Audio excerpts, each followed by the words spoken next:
Good morning students of Bihar board. Bihar board के में शामिल होने वाले सभी छात्रों का मेरा नमस्कार। Today I am going to teach the poem God made the country. God made the country is your poem number 1 by William Cowper. So William Cowper has composed this poem. So God Made the Country is the title of the poem and it has been composed by William Cowper. William copper के द्वारा रचित यह poem, यह कविता आपके सामने है। God made the country, भगवान ने देहात को बनाया। यहाँ कंट्री का मतलब देश नहीं है। ओके, सबसे पहले हमें इसका मीनिंग समझना है। जनरली हम लोग समझते हैं कि कंट्री का मतलब होता है देश, बट हियर इस कंट्री का मतलब, हियर द कंट्री मीन्स देहात। क्लियर? इसे हम लोग कहेंगे देहात। देहात, ठीक है। देहात मतलब गांव, ठीक है, जो शहर का विपरीत शब्द है, देहात। So God made the country. Start करते हैं। भगवान ने क्या बनाया? तो देहात बनाया। इसका दूसरा पहलू है कि भगवान ने देहात बनाया और मनुष्यों ने शहर बनाया। मतलब ये है, किसी भी पोएम को पढ़ने के पहले, before reading a poem we must know about the background of the poem. The poet is feeling that natural beauty is found in the countryside. Countryside means also dehat. So in rural areas, in villages, the beauty of nature is found. In towns, in cities, artificiality is dominating. Artificiality means बनावटीपन। वहाँ सभ्यता है, विकास है, लेकिन वहाँ प्राकृतिक वातावरण नहीं है। In towns, in cities, artificial things are more and more, while in villages, in the countryside, देहात में, गाँव में, वहाँ शांति मिलती है, इसलिए कि वहाँ पर प्राकृतिक वातावरण मिलती है। प्राकृतिक वातावरण का दर्शन होता है हमें, इसलिए गाँव में, देहात में शुद्ध वातावरण है, वहाँ शांति है। So the poet is saying that God made the country. God made the country. भगवान ने देहात को बनाया, देहात बनाया। भगवान ने शहर नहीं बनाया। शहर में चकाचौंध की जिंदगी है। Dazzling scenes we see in towns, but actually in towns we see dirts also. वहाँ गंदगी भी बहुत मिलती है।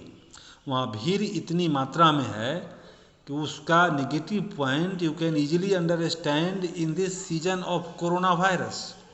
आज भीड़ में नहीं रहना चाहिए। ये कोरोना से बचाव का संदेश लोग दे रहा है सबों को। मतलब अलग अलग रहिए, मतलब एबंडेंस नहीं होना चाहिए, समूह भीड़। तो ये शहर में क्या है? तो वहाँ भीड़ है।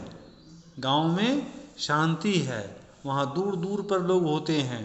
तो भगवान ने देहात बनाया। God made the country, this is the theme. It means the poet is saying that life in the country side, life in the countries is better than that of in the towns. कवि का कहना है कि शहर में जो जिंदगी है उससे कहीं अच्छी जिंदगी देहात में रहने वालों की होती है, क्योंकि यहाँ शांति है, सफाई है, भीड़ नहीं है।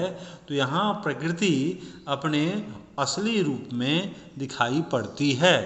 So this poet William Cowper may be compared to William Wordsworth. इसे आप विलियम वर्ड्सवर्थ के साथ कंपेयर कर सकते हो।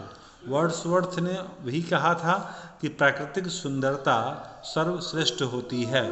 मतलब nature is the best teacher. Nature ही वह बेस्ट टीचर है जो किसी भी टीचर से अच्छा पढ़ाता है आपको। If you call a boy that fire will burn your finger. He will never stop from touching the flame of the fire. Candle, जलती हुई मोमबत्ती को बच्चा छुएगा, उसे हम जब तक समझाते रहेंगे कि अंगुली जल जाएगी आग से, लेकिन जैसे ही उसकी अंगुली जल जाती है उसके बाद वह नहीं छूता है, क्योंकि that learning, that teaching is the final teaching. तो नेचर क्या है? नेचुरल टीचिंग वो है जो रियल टीचिंग है, जिसमें आर्टिफिशियलिटी नहीं है, जिसमें बनावटीपन नहीं है, जिसमें टीचर अपने दिल की बात बच्चों से कहता है, जहाँ खुलेपन की बात होती है। तो ये it is very near to the philosophy of William Wordsworth. Wordsworthian philosophy is very near to this poet William Cowper. William Cowper साहब वर्ड्सवर्थ से कंपेयर हो सकते हैं। इनका भी विचार है कि गॉड मेड द कंट्री, इसलिए the beauty of nature is found in the country side.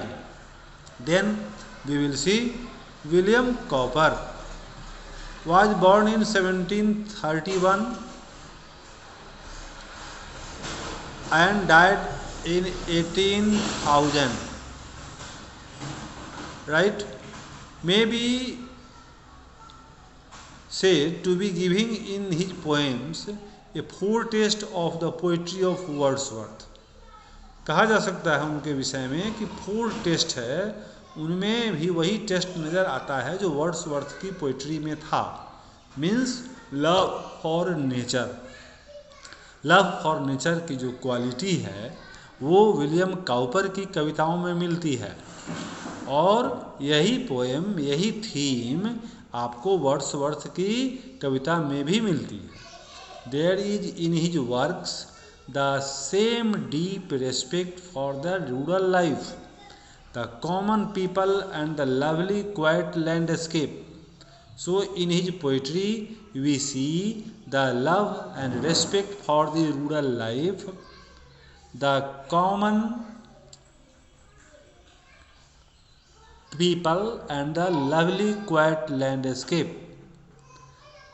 Like Wordsworth, again he did not hesitate मतलब हिचकिचाना, in giving clear-cut opinion about the issues of his time.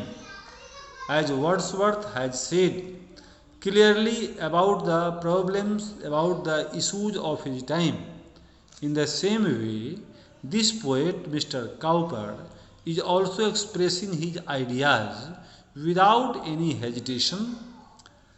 He is feeling that life in village areas, in village surrounding, is better than that of in cities, so he is not hiding his idea, he is not hiding his ideas।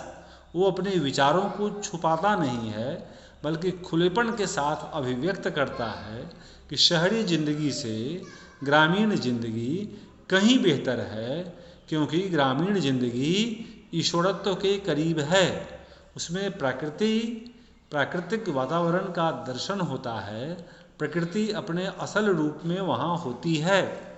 It is a paradox. Paradox मतलब opposite बात, कोई नियम है उसके opposite में कुछ है तो हम लोग बोलते हैं it is a paradox.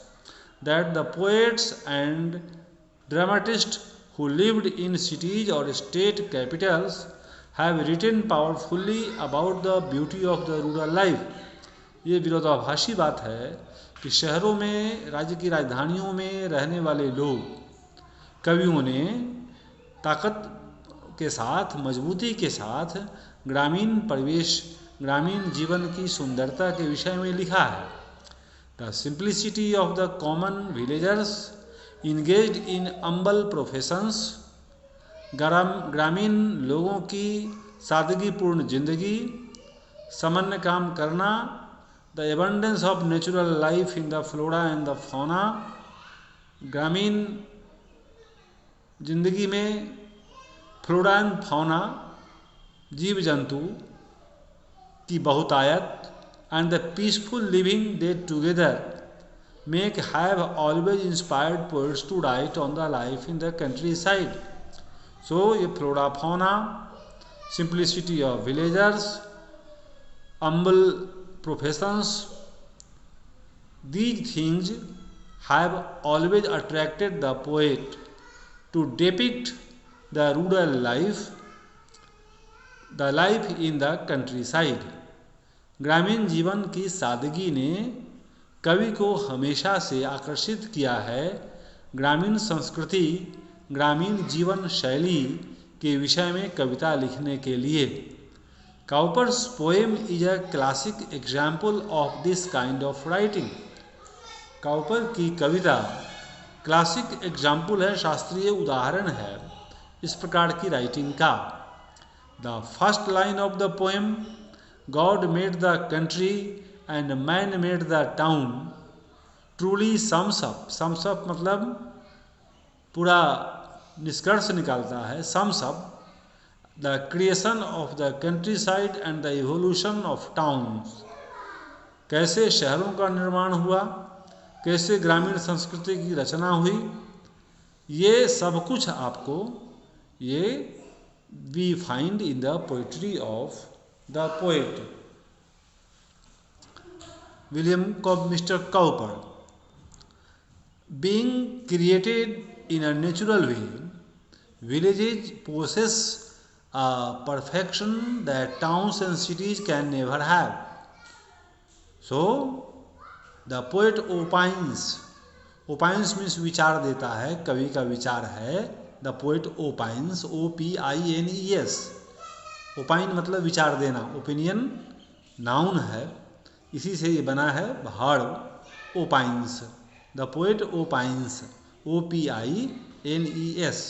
The poet opines that villages possess, गाँव में होता है, a perfection that towns and cities can never have, जो टाउन में और सिटीज में नहीं हो सकता है, कभी नहीं हो सकता है। Addressing the town dwellers, कवि ने शहर में रहने वालों को संबोधित किया। The poet throws light on the virtues of the rural life. ग्रामीण जीवन की जो खूबियाँ हैं, गुण हैं उनके, वर्चू मतलब गुण, quality, and exhorts them to escape from artificial luxury, और उनको प्रेरित करता है, exhort करता है कि वे लोग आर्टिफिशियल लग्जरी, बनावटी विलासिता और आराम के जो साधन हैं उनको छोड़िए और come to the simple but enduring pleasures of a village, and they should come to the simplicity of life, to the enduring nature of life. Enduring मतलब सहनशीलता। तो इन्होंने, कवि ने शहरी लोगों को प्रेरित किया कि वो ग्रामीण जीवन की जो सादगी है, जो सहनशीलता है, उसको स्वीकार करें और शहरी जीवन की बनावटीपन को छोड़ें, ये उनकी आवश्यकता है शहरी लोगों की। The poet feels that the life in rural areas is better than that of in cities. Now you have to answer the following questions briefly. Do you belong to a village? If you come to a village, अगर आप गांव से आते हैं, गांव में रहते हैं, which natural scenes and objects there attract you most? तो गांव में क्या क्या आपको लगता है, आकर्षित करता है? इसका आंसर दीजिए इस क्वेश्चन को लिख करके। What are the things found in a village? गांव में क्या मिलता है? तो things of nature you can mention, trees, plants, birds, animals, people are simple jobs they are doing. So these things, neat and clean environment, these things are the quality of a village. And if you come to a village, belong to a town, अगर आप शहर से आते हो, शहर में रहते हो, what things there cause annoyance to you? So as a student you have not to be in the favor of in a village or in a town. एक विद्यार्थी के रूप में आपको गांव या शहर के फेवर में नहीं होना है। आपको इस पोएम को पढ़ने का मतलब ये नहीं समझना है कि गांव अच्छा है और शहर खराब है, या शहर अच्छा है गांव खराब है, नहीं। This is the opinion of the poet. You have to collect ideas over a village also and on a town also. आपको गांव और शहर दोनों के विषय में ज़्यादा से ज़्यादा वर्ड स्टॉक जमा करना है, आइडिया कलेक्ट करना है, आपको अपना राइटिंग कैपेबिलिटी को डेवलप करना है, so that you can be a good learner. You have not to form your idea in the against or in the favor of either village or town. गांव या शहर के विषय में या फेवर में आपको आइडिया डेवलप करने से मतलब नहीं है, वो आपका पर्सनल आइडिया है, उस पर कोई फोर्स नहीं कर सकता है कि आप पोइट के विचार से सहमत होइए या ना होइए. But you have to develop your word power related to village life, related to towns life. आपको शहर और गांव दोनों से संबंधित शब्दों का भंडार, word power you have to collect and increase. This will help you to master your language. Language जो आप पढ़ रहे हैं उसमें मास्टरी होने के लिए ज़रूरी है. ठीक है, आप एग्ज़ाम में आंसर हिंदी में लिखो, इंग्लिश में लिखो, बट इंग्लिश मीडियम जब आप ऑप्ट करेंगे तो आप इंग्लिश में आंसर लिखेंगे. लेकिन हिंदी मीडियम के स्टूडेंट्स भी इंग्लिश का पेपर जब देंगे तो they will write only in English. जो भी आपने एज ए मीडियम ऑप्शन लिया, इधर हिंदी और इंग्लिश मान लीजिए, तो आप जो भाषा होगी उसी में देंगे, अंग्रेजी भाषा को अंग्रेजी में ही देंगे. मैथ या साइंस या एसएसटी आप इसको अपने सिलेक्शन के हिसाब से देंगे. अगर आपने फॉर्म भरते समय उसमें इंग्लिश मीडियम भरा तो आप इंग्लिश मीडियम में देंगे आंसर, अगर हिंदी भरा है तो हिंदी मीडियम में देंगे. ठीक है, लेकिन जो इंग्लिश पेपर होगा स्पेशली वो आपने हिंदी मीडियम ही सेलेक्ट किया है, तब भी आप उसे इंग्लिश में ही देंगे. You all know this. I am highlighting this issue कि आप कौन भाषा सेलेक्ट कर सकते हैं, इसलिए कि हमारे कुछ व्यूअर्स ने ऐसा क्वेश्चंस उठाया कि क्या हिंदी ये जो है बिहार बोर्ड में भी इंग्लिश मीडियम से पढ़ सकता है कि नहीं आदमी. भाई पढ़ सकता है, श्योरली पढ़ सकता है. आप इंग्लिश मीडियम से ही परीक्षा दे सकते हो. तो इंग्लिश मीडियम से जो सब्जेक्ट होगा वो आपको इंग्लिश में ही होगा. इसके अलावा उर्दू फारसी अगर आप रखते हैं तो उर्दू फारसी में देंगे, संस्कृत है तो संस्कृत में देंगे, हिंदी का पेपर एक होगा तो हिंदी पेपर में देना पड़ेगा वो. तो ये उस तरह से आपको बचता है वही मैथ, साइंस और एसएसटी. तो इसको आप इंग्लिश मीडियम या हिंदी मीडियम में दे सकते हो. ठीक. So now we will read line by line the poem. God made the country. God made the country, भगवान ने देहात बनाया. God made the country and man made the town. और मैन मेड द टाउन, मनुष्य ने शहर बनाया. तो मनुष्य का जो बनाया हुआ है वो चकाचौंध वाला तो है, लेकिन उसमें वह ब्यूटी नहीं है जो गॉड की बनाई हुई चीज़ में है. So God made the country and man made the town. That wonder, what wonder then. तब इस बात से किसको आश्चर्य होता है, तब आश्चर्य की बात क्या है. What wonder then that health and virtue. Health and virtue क्या है, यही तो लाइफ का गिफ्ट है. हेल्थ एंड वर्चू गिफ्ट है लाइफ का. Gifts that can alone make sweet. यही हेल्थ और वर्चू, मनुष्य के जीवन में वर्चू हो, गुण हो, क्वालिटी हो, खूबी हो इंसान के अंदर, और उसका स्वास्थ्य अच्छा हो. ठीक है. तो इस पोएम में आपने ये देखा the poet is saying that health and virtue they are called best gifts of life. जिंदगी में सबसे बेहतरीन गिफ्ट अगर कुछ हो सकता है तो ये कि हेल्थ, आपका हेल्थ अच्छा हो और वर्चू हो आपके अंदर, क्वालिटी हो, गुण हो आपके अंदर. गुणवान व्यक्ति हर जगह पूजे जाते हैं. स्वास्थ्य वाले व्यक्ति जिनका स्वास्थ्य अच्छा है वे हर जगह पूजनीय हैं. तो health and virtue, gifts that can alone make sweet the bitter draught that life holds out to all. जिंदगी की जो कड़वाहट है जो सबके जीवन में होती है, जिंदगी की कड़वाहट जो हर व्यक्ति के जीवन में है, उसे मिठास से भरने के लिए हेल्थ और वर्चू का होना जरूरी है। Should most draught that life holds out to all, should most abound and least be threatened in the fields and groves. तो यह गुण जो है हेल्थ एंड वर्चू, ये कहाँ मिलता है? शुड मोस्ट अबाउंड, ज़्यादा पाया जाता है, एंड लिस्ट बी थ्रेटेंड, और उसमें खतरा कम है। कहाँ पर? इन the fields and groves. Groves मतलब पेड़ों का झुंड, वन। तो जहाँ पेड़ होते हैं, जहाँ मैदान होते हैं, वहाँ क्या है? तो वहाँ हेल्थ एंड वर्चू है। Health and virtue are found where? In the fields, in the groves, it means in the countryside, in the country, in the villages. Okay. Possess you, वो सब कुछ आप में है। गांव में रहने वाले मेरे दोस्तों, मेरे बच्चों, देहात में रहने वाले मेरे दोस्तों, ये आपके लिए सब कुछ है। आपका हेल्थ अच्छा होगा, आप में वर्चू होगा। If you are living in villages, therefore, अतः, ई, वाई ई मतलब यू, वाई ई का मतलब है यू।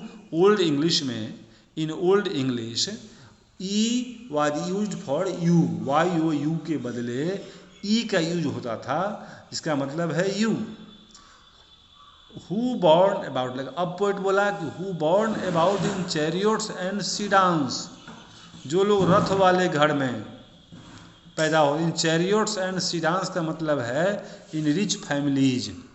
ये इन चैरियट्स एंड सीडांस का मतलब है कि जो चांदी के चम्मच के साथ पैदा होते हैं, मतलब those who are born in cities, जो शहर में पैदा होते हैं, जो अमीर लोग होते हैं।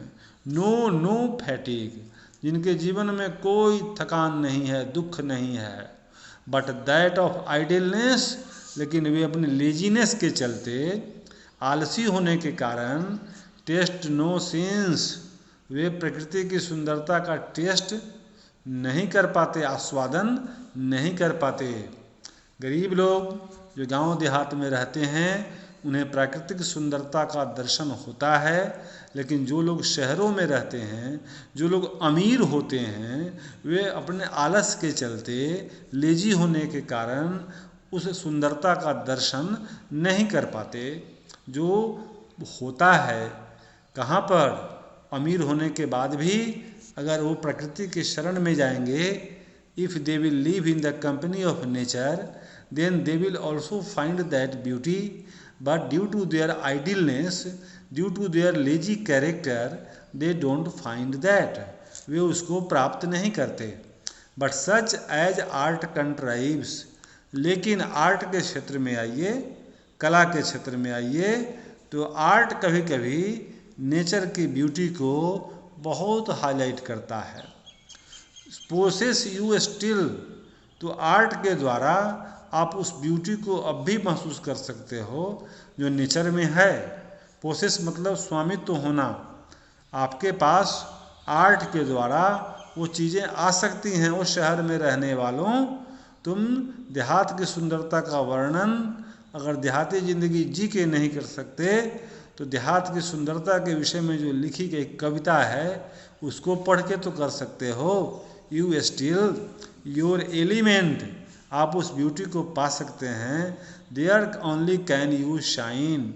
सो by the way, if you will read about the beauty of nature, then you can shine your life, तब आप खुशी प्राप्त कर सकते हो। If you will know the beauty of nature that is found in rural areas most. Their only minds like yours can do no harm if you will have faith in the beauty of nature. अगर प्रकृति की सुंदरता में आपका विश्वास होगा, तभी आप कोई नुकसान नहीं करोगे। नहीं तो इंसान जब ये समझता है कि शी कैन डू एनीथिंग, मनुष्य को जब अपनी ताकत में बहुत भरोसा होता है तो प्रकृति की चीज़ों के साथ छेड़छाड़ करता है। But if a human being has faith in the supremacy of God, in the supremacy of things of nature, अगर प्रकृति की महानता, प्रकृति के ताकतवर होने में, सर्वशक्तिमान होने में इंसान का विश्वास होता है, तो वह कोई हार्मफुल कार्य नहीं करता है। Our groves were planted to console at noon. ऐ मेरे प्यारे दोस्तों, सीखो, जानो कि जो पेड़ पौधे हुए किस लिए हुए। Groves were planted to console at noon. Noon time में आपको दोपहर की धूप में कंसोल करे, आपको शांति मिले, इसके लिए प्रकृति ने पेड़ बनाए। The pensive wanderer in the shades. Pensive मतलब सैड, तो वांडरर मतलब घूमने वाला। थका मादा दुखी यात्री जब उसमें शेड के नीचे बैठता है तो उसे कितना सुकून मिलता है। एट ईव, ईव मतलब इवनिंग, शॉर्ट में इवनिंग का ईव लिखा है। At eve the moon beam, शाम में मतलब शाम के बाद रात में, द मून बीम चांद की चांदनी, स्लाइडिंग सॉफ्टली इन बिटवीन। आप पेड़ के नीचे से खड़ा होकर देखिए तो लगता है कि पेड़ की पत्तियों के बीच से वह चांदनी छिटक कर आ रही है। द स्लीपिंग लीव्स, पत्तियां जैसे सो रही हैं और उनके बीच से चांदनी नीचे आती है। Is all the light they wish, यही तो लाइट है जो सुंदरता है, जो सुंदरता की प्रतिमूर्ति है। गांव देहात में रहने वाले लोगों के लिए यही तो लाइट है। चांद से जो रोशनी आती है, रात उससे इनलाइटेंड हो जाती है। बर्ड्स वार्बलिंग ऑल द म्यूजिक, और वहाँ के जो पक्षीगण हैं वे कलरव करते हैं, वही तो वहाँ का संगीत है। We can spare the splendour of your lamps. शहर में रहने वालों, आपका जो वेपर लाइट है, जो बड़ा बड़ा लैंप है, चलिए उसको हम लोग छोड़ देते हैं, वो आपको मुबारक हो। शहर में रहने वाले लोग, रोशनी में नहाए हुए लोग, आपको सोर्सेज ऑफ लाइट लैम्प, आपको मुबारक। They but eclipse our softer satellite. ये जो आप लोगों ने विकास का पैमाना फिक्स कर दिया है शहर में, ये तो ठीक है, लेकिन अगर उस रोशनी में हम लोग डूब जाएंगे तो जो मनुष्य के अंदर संवेदनात्मक सैटेलाइट है, जो मनुष्यता के मूल्यों को पकड़ता है, सैटेलाइट क्या है? उपग्रह। तो मनुष्य के लाइफ में सैटेलाइट क्या होता है?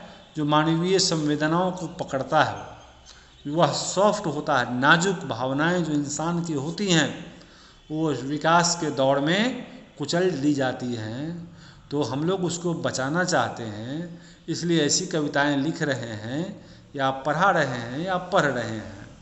योर सॉन्ग्स कन्फाउंड, ये शहर के लोगों, जो आपका गीत है वो इतना जटिल है। आवर मोर हारमोनियस नोट्स, वो हमारे जो मधुर संगीत हैं उनको क्या कर रहा है? बर्बाद कर रहा है। आज के युग का जो धमाधम क्रिएशन है म्यूजिक के क्षेत्र में, वो मधुर गीतों का माहौल नष्ट कर देता है। द थ्रश डिपार्ट्स, इस गीत के शोर को सुनकर जो मधुर गीत गाने वाली कोयल है, जो थ्रश है, सिंगिंग बर्ड, नाइटिंगेल, तो ये थ्रश बर्ड है जो गीत गाती है, वो भाग रही है। आपके गीत गाने के तरीके से जो शोर पैदा हो रहा है, आर्टिफिशियल म्यूजिक जो साउंड पैदा करता है, उससे प्राकृतिक वन्य जीव पलायन कर रहे हैं। थ्रश आर डिपार्टिंग, डिपार्ट मतलब अलग होना, भाग रहा है, स्केयर्ड, डर करके, and they are offended, therefore offended nightingale is mute. और इस प्रकार से नाइटिंगेल जो गीत गाती है, मधुर गीत, वह चुप हो जाती है शहर के शोर में। तो this poem is about the importance of poetry, the importance of poems, that is written about the things of nature, about the beauty of nature. The poet is highlighting the difference between rural life and city life, and he is saying that rural life is the best. प्रकृति की शांति कहाँ है, प्रकृति की सुंदरता कहाँ है, तो ग्रामीण जीवन में। तो ये आपका मैंने पोएम फिनिश किया। इसके बाद एक वीडियो तुरंत आएगा आपकी सेवा में, जिसमें इस चैप्टर का क्वेश्चन आंसर होगा। So please subscribe, share and like. आप ज़्यादा से ज़्यादा सब्सक्राइब करें, अपने दोस्तों को बताएं। मैं आपके लिए एक से एक वीडियो बनाकर लाऊंगा, सारा चैप्टर पढ़ाऊंगा, एग्जामिनेशन के लिए आपकी पूरी तैयारी कराऊंगा। Thank you for viewing, have a nice day.